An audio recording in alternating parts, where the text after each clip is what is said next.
How are you adulting if you live at home and you've never lived by yourself? Welcome back to my channel. My name is Tiana, and if you're new here, I make videos about my tumultuous life as someone in their mid-20s. And today's video is about the reality of still living at home in your mid-20s, and I'm especially making this video for the people who have never left and for those of you all who have recently had to move back home due to financial reasons. Okay, so what's the reality of living at home in your mid-20s? And the reality is that sometimes it can suck. Sometimes it's frustrating. Sometimes you want to pull your hair out, and y'all, that is why I am bald. I'm just joking, that's not why. Honestly, I'm very grateful to have a family that I can live with because I've never lived in like a traditional two-parent household. I've never had money throughout my whole life. My family has never had money, and I still don't have money. And so that has kind of been the reality of it. So it would have been almost impossible for me to live to go somewhere else when I've never had the funds to go do that. I saw a post on Reddit where someone was basically saying how when people find out that they still live at home, they either say things like, oh my gosh, like you still live at home, you'll never be able to develop yourself, never be able to feel like a real adult. How are you adulting if you live at home and you've never lived by yourself? Now, at first I was thinking, you know, that's not true. But after some further thought, I realized, I kind of agree, but is it as bad as people think?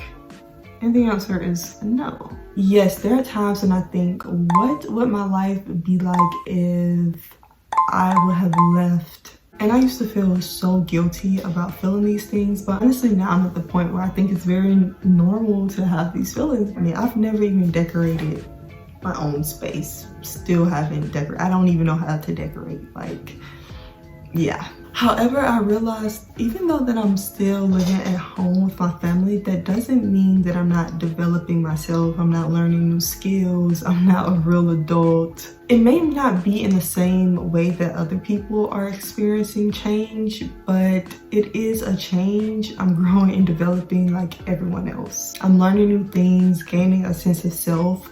I just think of this as like the version of me with other people, like level 1 versus level 2. Level 2 would be if I was by myself, and I'm still at level 1. I just haven't had the opportunity to get to level 2, right? That's how I think about it. And when I think even further, I'm literally learning so many things or doing so many things at home. Like I'm helping run a household, I'm managing finances, I'm learning how to be more structured, I'm learning how to set boundaries. So I'm always in the presence of somebody, and that's not really a bad thing. I just have to learn how to give myself space when I need to give myself space. I enjoy having the inside jokes. I enjoy knowing that with my little beat up car outside that has no AC, that's tearing up from the inside, that has like the lights in the back are like put up with tape, I feel comfortable knowing that when something happens to that car, I have another vehicle here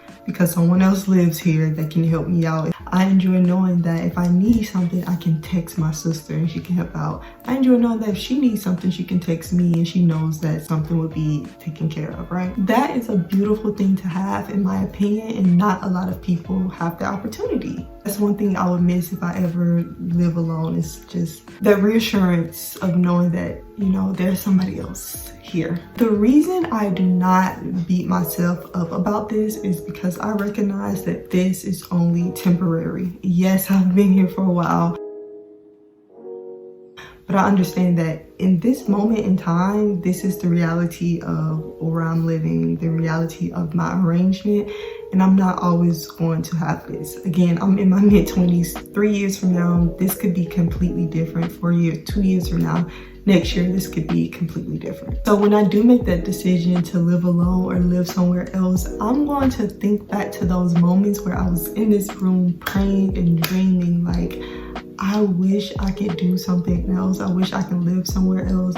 When that happens, I'm going to think back and be extremely grateful. Like, wow, I was able to make this happen with some time, effort, some changes. I realized that I may not have some of these things until my late 20s or even 30s, and for some people they may recoil at the thought of, oh my gosh, I didn't start my life until I was 28 or 29 or whatever.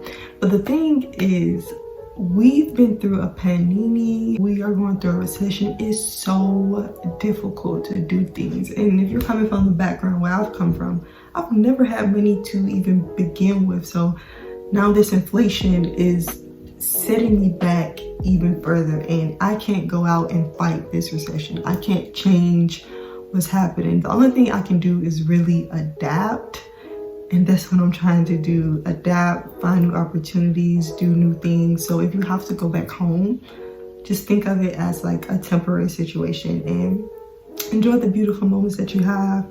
When you have those stressful moments, take a step back. Think about how lucky you are to have a place to stay, because I have family members experiencing houselessness, and it's like, that could be me. I'm looking forward to my late 20s. I'm looking forward to my 30s, because I just feel like my life is going to be so much better, because my 20s was just like punching me in my face. Like, it's been a mess. Anyway, that's all that I have for today. I hope you guys enjoyed this video, and thanks for watching. Please leave a comment, let me know what you think. Ciao.